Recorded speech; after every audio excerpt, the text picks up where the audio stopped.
চট্টগ্রাম বন্দরের new mooring container terminal NCT পরিচালনা নিয়ে বিতর্ক এখন তুঙ্গে।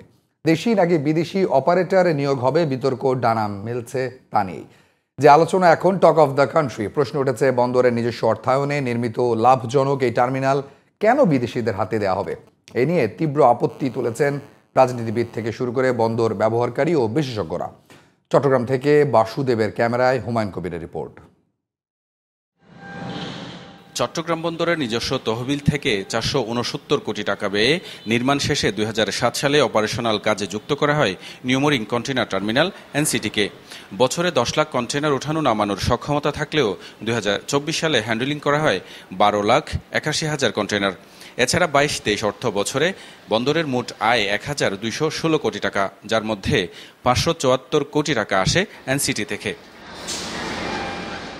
বন্দর সংশ্লিষ্টরা বলছেন, জাহাজ থেকে কন্টেইনার ওঠানো নামানোর জন্য বিশ্বের সবচেয়ে অত্যাধুনিক যন্ত্র গ্যান্ট্রি ক্রেন। এনসিটিতে এই ক্রেন দরকার 12টি, আছে 14টি। আবার জাহাজ থেকে নামানোর পর কন্টেইনার স্থানান্তরের যত যন্ত্র দরকার তারও সবই আছে টার্মিনালটিতে। তারপরও কেন লাভজনক এই প্রতিষ্ঠানকে বিদেশি কোম্পানির হাতে তুলে দিতে চায় সরকার? এর প্রতিবাদে বন্দর সুরক্ষা কমিটির ব্যানারে চলছে শ্রমিক কর্মচারীদের বিক্ষোভ। একটা কন্টেইনার হ্যান্ডলিং করলে আমরা পাই $11, তারা নিয়ে যাচ্ছে $80। এই টাকাগুলো চলে যাচ্ছে বিদেশে। বিদেশি টার্মিনাল এখানে অপারেটর আসলো, তাদের টাকাগুলো ডলারের মাধ্যমে বিদেশে চলে যাবে, আমার দেশের কোনো উপকার আসবে না। বন্দরের 4টি টার্মিনালের মধ্যে এনসিটিতে এককভাবে 44% কন্টেইনার ওঠানামা করা হয়। আছে 1000 মিটার দৈর্ঘ্যের ও 26 হেক্টর জায়গায় ব্যাকআপ ফ্যাসিলিটিস। তাই স্বয়ংসম্পূর্ণ এনসিটিকে বিদেশিদের হাতে দিতে চান না রাজনৈতিক নেতারা। প্রশ্ন তুলছেন জাতীয় নিরাপত্তা নিয়েও। টেকনিশিয়ান অবশ্যই আসুক, কিন্তু ফরেনের মাধ্যমে এটার ম্যানেজমেন্ট, ব্যবস্থাপনা এবং এটার মালিকানা দেওয়ার সম্পূর্ণ বিপক্ষে আমরা এটা কোনো অবস্থায় মেনে নিতে পারি না। আমাদের দেশি কোনো কোম্পানির মাধ্যমেই কিন্তু এটা পরিচালিত হলে দেশও যাতে উপকৃত হবে, আমাদের ন্যাশনাল সিকিউরিটিটা আমাদের হাতে থাকবে, পুরো কন্ট্রোলটা আমাদের থাকবে, চট্টগ্রামও সুরক্ষিত থাকবে।